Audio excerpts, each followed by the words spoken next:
Hello and welcome back. Today I'm gonna show you how to modify your Fav icon.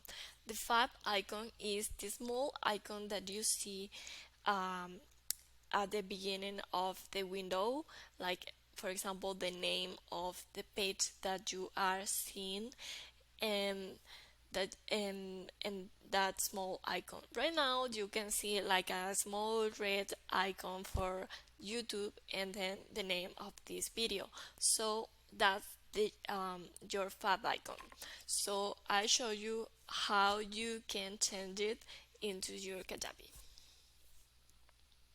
Okay, so to change this you have to go to settings and then click on site details. When you click here, scroll down and you'll see this part called branding. Here you can add your logo and also your Fab icon. For the Fab icon, the preferred size is 32 for 32, like a square um, document.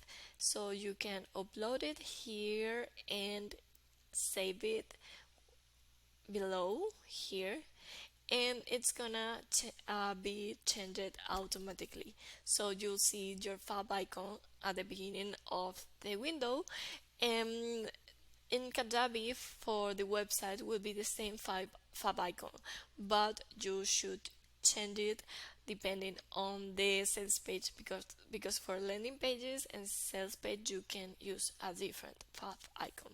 So yeah, that's it. If you have any question, write it below. Bye bye.